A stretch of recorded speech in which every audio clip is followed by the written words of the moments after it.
Señor, haga resplandecer su rostro sobre ti y tenga de ti misericordia.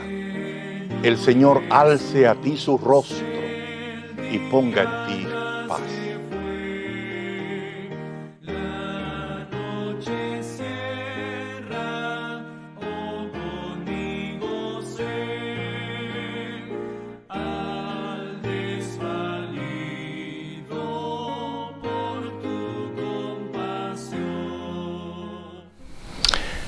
Durante los últimos 23 años de mi ministerio, laboré como capellán del Ejército de los Estados Unidos. Regularmente es una cultura militar, una cultura dominada más por el sexo masculino que por el sexo femenino. La inclusión de los últimos años ha hecho la presencia de la mujer o del soldado femenino una presencia muy útil y muy capaz. Aún así, sigue siendo una cultura dominada por el sexo masculino. Trabajar en la doctrina de la ética militar es una ardua tarea que nos toca a nosotros los capellanes militares. Y durante todo ese tiempo, nuestro trabajo era precisamente educar la mente del soldado, ya sea mujer u hombre, educar esa mente para que trabajara correctamente como un líder capaz de la nación, independientemente de cuál fuera el rango o la posición que ocupara. Trabajar con hombres como líderes siempre es un reto grande, porque regularmente hemos sido orientados a ser nuestra propia conciencia, nuestros propios líderes y dirigir nosotros mismos nuestros propios pensamientos. El apóstol Pablo le tocó exactamente también su ministerio, ejercer su ministerio en una cultura dominada mayormente por los hombres. Algunos han dicho que es una cultura un poco machista, era en ese tiempo, y podemos estar de acuerdo con eso. Era una cultura dominada por los hombres. Los hombres tenían no solamente el dominio, sino tenían unas grandes responsabilidades, porque el peso de ser líder conlleva una gran responsabilidad, tanto dentro de la familia como fuera de la familia, en la posición social o fuera de la posición social donde estuviera. El apóstol Pablo habla a un grupo de hermanos. En todas sus cartas siempre se dirigía tanto hermanos como hermanas, pero mayoritariamente sus cartas estaban dirigidas a el sexo masculino o a los líderes masculinos que estaban a cargo de la iglesia. Sus ministros que él era mentor de ellos, eran varones, y su arduo trabajo era moldear el pensamiento de estos hombres para que fueran líderes capaces de una joven iglesia que apenas comenzaba a moverse después de la muerte de Jesús en la era apostólica. El apóstol Pablo escribe una carta que está netamente dirigida a los hombres. La carta a los Gálatas, curiosamente, está dirigida a los hombres para tratar precisamente un problema que los hombres, líderes de esa iglesia, habrían creado. Permítame decirle que las iglesias de Galacia no era solamente una. La carta habla en forma plural de las iglesias de Galacia. Más de una iglesia en la región de Galacia tenía este mismo problema. Y Pablo aborda este problema con mucha prontitud, porque aparentemente por la forma en que escribe la carta a los Gálatas, era para él urgente el tratar el tema. El liderazgo de la iglesia masculino se había desviado un poco y había una gran tensión entre líderes que daban el mensaje correcto y otros que todavía recurrían o volvían de nuevo atrás a prácticas o tareas del judaísmo, tareas espirituales o que promovían la espiritualidad de alguna manera, tareas del judaísmo que querían otra vez de nuevo incursionar dentro del nuevo movimiento jesucristiano. El apóstol, cuando escribe a la iglesia de Galacia o a las iglesias de Galacia, le escribe diciéndoles que los hermanos, y hablando en términos masculinos, él utiliza diciendo que a estos hermanos él les está escribiendo una carta por el mensaje que ha recibido del Señor Jesucristo. Los versículos del 5 o del 6 en adelante tratan la urgencia del problema de Pablo. Los primeros 5 versículos fue una pequeña introducción. Y quizás en las otras cartas Pablo hace una introducción un poquito más larga, más sólida, más densa, por decirlo así. Pero aquí el apóstol hace una introducción corta e inmediatamente entra dentro del tema. El tema que él va a tratar aquí, desde el principio lo define. Su preocupación es que por lo que están haciendo un grupo de hombres líderes en las iglesias de Galacia, están desbancando, desplazando de alguna manera el mensaje auténtico de Jesucristo. El discurso jesucristiano encargado a los apóstoles para transmitirlo a generaciones posteriores era algo que el apóstol celaba profundamente. Con mucho celo predicaba el mensaje. Y con ese mismo celo, peso de responsabilidad que él tenía, se refiere a la iglesia de Gálatas y a los hermanos, a los hombres, líderes de la iglesia de Gálatas. Y lo primero que le dice es precisamente cuál es su preocupación. Su preocupación es que lo que ellos están haciendo dentro de las iglesias de Galacia está desplazando o aparentemente compitiendo con el mensaje verdadero que Jesús había dejado y que había sido puesto en las manos de los apóstoles para transmitirlo a las nuevas generaciones. Y a esos gentiles y judíos conversos, Pablo tenía que enseñarles el mensaje auténtico y fiel de Jesucristo. Y él le dice, estoy asombrado cuán rápido ustedes se han movido de un mensaje al otro. Es un mensaje diferente. Y Pablo dice, no es que haya otro evangelio, hay un solo evangelio. Pero él dice, estoy asombrado, mas si aún nosotros, los ángeles o un ángel del cielo, os anunciara otro evangelio diferente del que os hemos anunciado, sea anatema.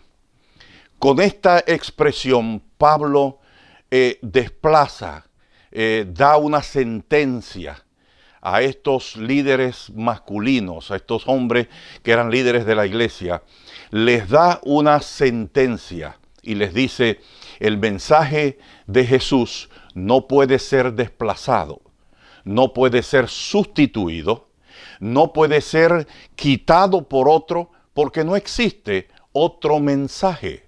Hay un solo mensaje. El mensaje que yo les he transmitido es lo mismo que he recibido del Señor Jesús. Y no hay autoridad sobre la tierra que pueda desplazar o quitar o desbancar ese mensaje. Un ángel del cielo o incluso nosotros, los apóstoles, no tenemos autoridad de cambiar el discurso de Jesús o el discurso jesucristiano.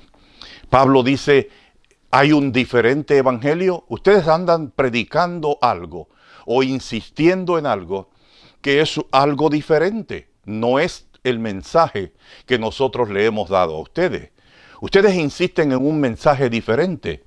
Y eso le preocupaba enormemente a Pablo, porque Pablo dice, porque el mensaje que yo les predico a vosotros, o les he predicado, o les he enseñado, no lo aprendí de hombre alguno. Esto es bien importante, porque Pablo dice que la autoridad que él tiene sobrepasa, está por encima del límite de la autoridad de la palabra de un hombre o de las tradiciones de los hombres.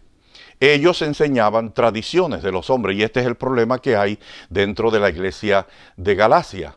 las iglesias de Galacia estaban recibiendo el impacto, la influencia de gente que se había convertido, judíos que se habían convertido, pero que insistían que ciertas tareas religiosas del judaísmo tenían todavía cierto valor dentro del cristianismo que Jesús predicaba, del cristianismo apostólico. Bueno, Pablo le dice que no, esas tareas eran dañinas. Pablo se refería precisamente a la circuncisión. La circuncisión, desde el punto de vista científico, no tiene ningún problema. Tiene muchas ventajas para el hombre. Pero desde el punto de vista espiritual, ninguna circuncisión puede aumentar o disminuir la espiritualidad de un ser humano. Los judaizantes o los judíos entonces, convertidos al cristianismo en la iglesia de Galacia, o al mensaje que Pablo les había dado, volvieron a insistir o le estaban influenciando o insistiendo a estos líderes de la iglesia, hombres con hombres, tenían una contienda aquí que decían, ustedes se tienen que circuncidar, la circuncisión es buena. ¿Ya creyeron en Jesucristo? Sí, pero tienen que hacer estas prácticas porque son buenas. El apóstol Pablo insiste que la circuncisión no tiene ninguna relevancia en la vida espiritual. No hace crecer el espíritu, la relación con Jesucristo, ni tampoco la disminuye. No tiene ninguna relevancia, pero cuando a esas tareas religiosas o a esas prácticas religiosas se les da mérito salvífico o un mérito mayor que el mensaje de Jesús, ahí tenemos problemas. Y sabe, los líderes de la iglesia cristiana tenían que tener cuidado en aquel entonces y tienen que tener cuidado todavía en este tiempo. Porque hasta el día de hoy, esa misma corriente de hombres que asumen posiciones de autoridad y de confianza en la iglesia, muchas veces, en vez de guiar al rebaño y a los hijos de Dios por caminos correctos, entran en sus propias convicciones, entran en sus propios estudios y poco a poco se van separando del mensaje verdadero y empiezan a enseñar sus propias convicciones. Muchos de estos hombres donde impera el liderazgo masculino han llegado a someter a las mujeres, a los niños, a las personas menos privilegiadas, a los desvalidos, han llegado a someter a personas a prácticas insuficientes, prácticas que no tienen ningún valor espiritual. Insisten en la ropa, la ética del vestido, insisten en la comida, insisten en la forma de hablar, en la forma de juntarse, en la forma, en prácticas matrimoniales y empiezan a entrar en la vida íntima de personas donde solo Dios tiene derecho a entrar porque es un terreno sagrado del creyente con Dios. Estos hombres insistían en que la circuncisión tenía alguna validez espiritual, pero Pablo insistía en que no, y que tal intento lo único que hacía era convertirlos en líderes fatulos, en líderes fatuos, líderes tontos y necios, que en vez de guiar al rebaño por el camino correcto, lo desvirtuaban. Y sin darse cuenta, quizás no intencionalmente, anulaban o intentaban anular el verdadero mensaje. Los hombres como líderes en la casa de Dios tienen que utilizar su ingenio y su capacidad para identificar correctamente el mensaje verdadero. Porque si no lo hacen, su posición influyente en la iglesia podría llegar a interrumpir la vida cristiana, la vida espiritual, el crecimiento espiritual de los demás hermanos. Y en vez de guiarlos por el camino correcto, los guiaría por un camino incorrecto. Es una gran responsabilidad ser líderes. Y es una gran responsabilidad la que los líderes tienen de enseñar a los demás. Cuando un hombre que es líder en la iglesia enseña a los hombres más jóvenes tareas que no tienen ninguna validez espiritual y empieza a enseñar cosas que no tienen ningún mérito salvífico ni ningún valor espiritual, esa persona tarde que temprano tiene que dar responsabilidad y contestar delante de Dios por qué hizo eso. Si el que se dé cuenta, el varón que se dé cuenta de que este otro varón está enseñando un camino equivocado, un mensaje fatuo, un mensaje falso, tiene que levantar la voz y decir lo que tú enseñas no es correcto. Los hombres de Dios tenemos una gran responsabilidad dentro de la iglesia porque tristemente todavía nuestra sociedad está dirigida mayoritariamente por hombres.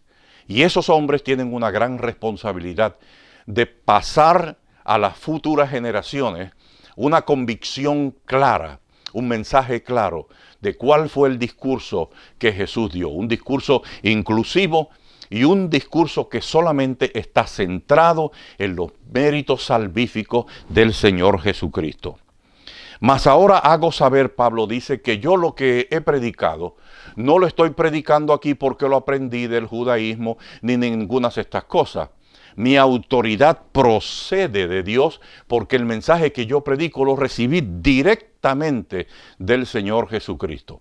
¿Cuántos hombres hoy día podrían decir que lo que yo estoy enseñando es puramente el discurso jesucristiano de los evangelios?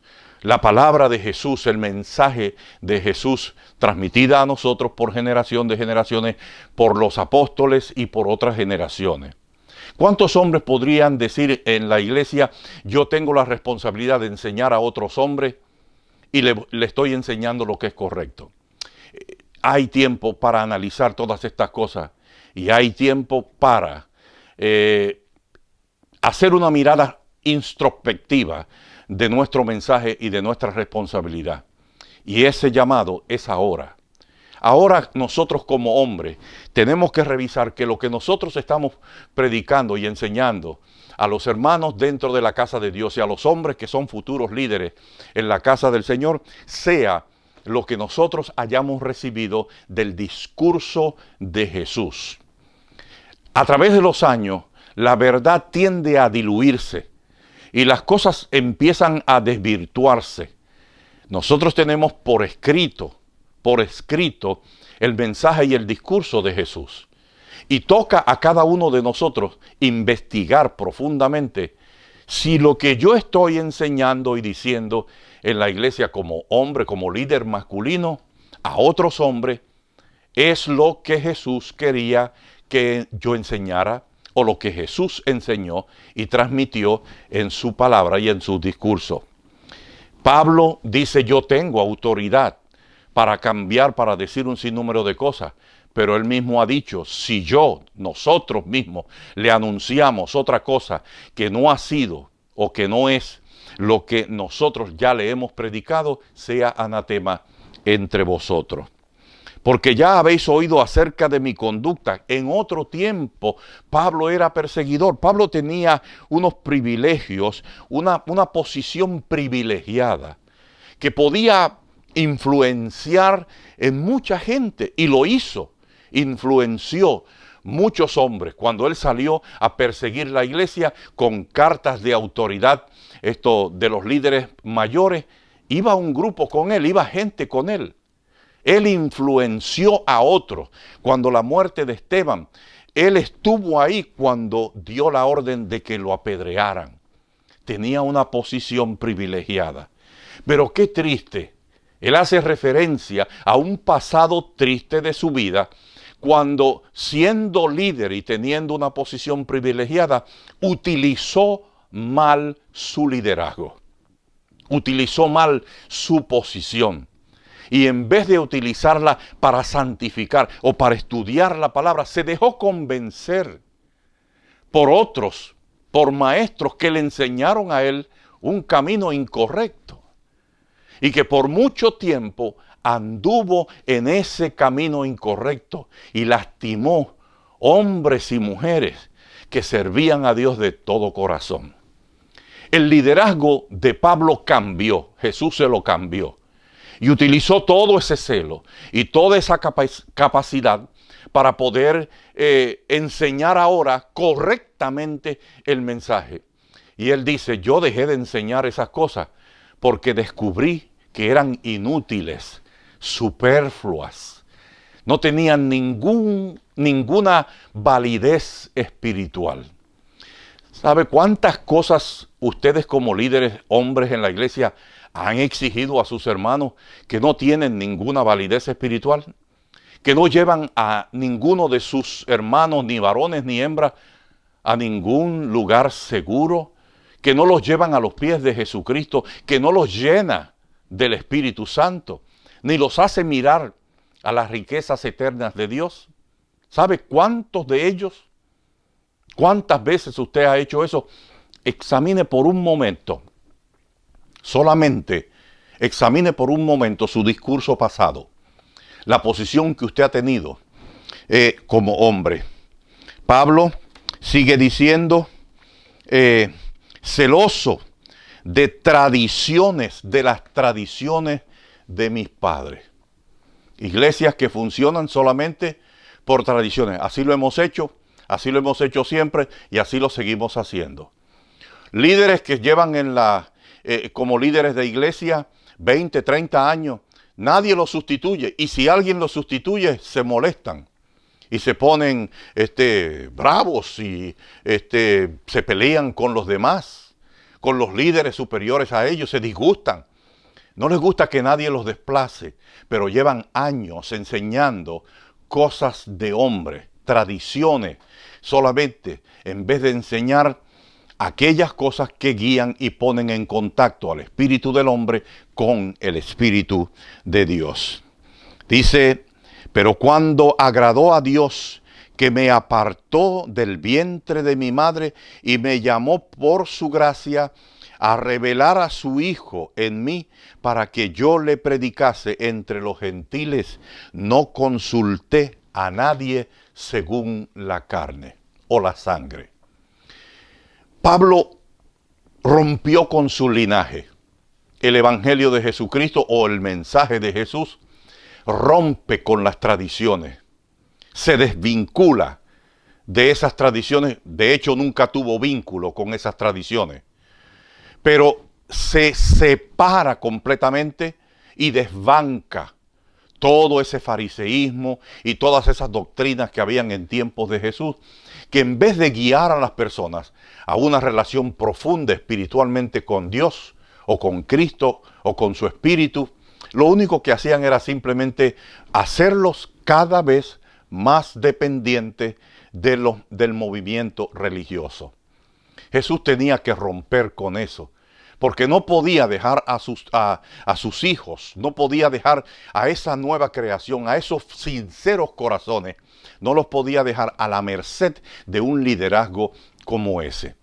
Los fariseos, los saduceos, todas esas personas eran líderes masculinos, hombres que se dedicaron, en vez de enseñar el discurso de Dios, se dedicaron a enseñar tradiciones. Y Pablo dice, yo fui víctima de eso. Yo fui víctima de esas tradiciones humanas, tradiciones de mis padres, que al fin y al cabo no me llevaron a nada. Y Dios que me había separado desde el vientre de mi madre, Dios que desde el pasado, o sea, había visto mi futuro, Dios que planifica el futuro, ese Dios me separó a mí para hacer ese cambio radical. Yo le pregunto, ¿a qué usted vino al cristianismo? ¿A qué usted entró al cristianismo? El cristianismo, cuando usted va a las iglesias, la mayor parte de las iglesias cristianas están llenas de mujeres. La mayor parte de la congregación son mujeres, pero los líderes que dirigen son hombres. Y esos hombres representan liberación y libertad para esas mujeres, o representan una reafirmación del yugo que solamente los guía a cosas y a tradiciones de los hombres y que impone sobre ellas yugo que ni ellos mismos pudieran llevar si ellos fueran mujeres. Los hombres que andan detrás de tradiciones solamente para mantener su poder y solamente para mantener su autoridad, la hegemonía o el control, esos hombres no enseñan el mensaje de Jesucristo. Porque Jesús enseñó que todo ser humano es igual ante Dios. Todos los seres humanos tienen el mismo derecho. Ningún ser humano puede ser tratado sin dignidad y respeto. Y muchos hombres han violado eso diariamente. El trabajo de los hombres es ser santo. Mire, el mejor ejemplo de un hombre íntegro y santo es José. José era un hombre tan íntegro que la noche que se enteró o el día que se enteró que María estaba embarazada sin haberla tocado un hombre, o sea, él que estaba desposado con ella, esa noche que él quizás no podía, dice, yo esto no lo puedo llevar, no lo puedo, es mucho, es demasiado para mí, pero tampoco la voy a difamar a ella. Y esa noche planificó irse en secreto y dejar que la gente murmurara que dejó a su esposa embarazada, la abandonó y él se fue como todo un charlatán abandonando a su mujer embarazada. Prefirió que hablaran mal de él y cuestionaran su integridad antes que difamar o manchar el nombre de María. Pero esa noche, el Espíritu de Dios y Dios que había visto la sinceridad de ese hombre, la integridad, vino, no lo dejó sin asistencia, vino y le asistió y le dijo, no temas tomar a María por tu esposa porque ella no está embarazada de otro hombre, sino del Espíritu de Dios. Esto es obra de Dios y Dios te ha llamado a ti a un privilegio sagrado, porque lo que en ella hay del Espíritu Santo es. José bajó la cabeza y aceptó el camino que Dios le había dado. ¿Cuántos hombres hoy pudieran decir yo estoy a ese nivel o cerca de ese nivel? Donde no uso mi lengua, ni mi corazón, ni mi autoridad, ni mi poder, ni mi posición privilegiada para difamar a otros o para dañar la integridad de los demás. Yo estoy cerca de esa posición porque trato con dignidad a los demás y con respeto a los demás. ¿Sabes cuántas personas están en nuestras congregaciones que necesitan de hombres integrados al poder del Espíritu de Dios? Que tengan no un corazón de piedra, sino un corazón de carne. Que el Espíritu de Dios viva en ellos, haciendo que los mandamientos y las leyes de Dios sean el actuar, la acción constante de la vida de ellos. Pablo estaba preocupado porque estos líderes, no todos, pero un grupo de estos líderes masculinos de la iglesia, de las iglesias de Galacia, estaban desviando al rebaño, enseñando tradiciones de hombres. Es entonces cuando te debemos tomar nuestra responsabilidad muy seria. Y en esta hora yo apelo al buen corazón de los hombres que me escuchan, a transformar la forma en que pensamos, la forma en que piensan, la forma en que han pensado y la forma en que pensarán. Como líderes de la casa de Dios, nosotros somos responsables ante Dios de todo lo que ocurre dentro de nuestras congregaciones. No podemos evadir esa responsabilidad. Por esa razón, mi llamado en esta hora es a culturizar nuestra vida de tal manera que todo lo que haya en nosotros produzca la vida, conduzca a la vida, reavive el pensamiento de los oprimidos, de los menos privilegiados, que le dé dignidad a aquellos que están bajo nuestra autoridad y bajo nuestro control o liderazgo. Y que en esta hora tú puedas escuchar la voz de Dios que te dice, cambia tu forma de pensar y comienza a ser un hombre de Dios, un varón de Dios. Por eso en esta hora yo como ministro del Evangelio, como sacerdote de Dios, como varón de Dios, yo te bendigo con la bendición sacerdotal. El Señor te bendiga y te guarde. El Señor haga resplandecer su rostro sobre ti y tenga de ti misericordia. El Señor alce a ti su rostro y ponga en ti paz.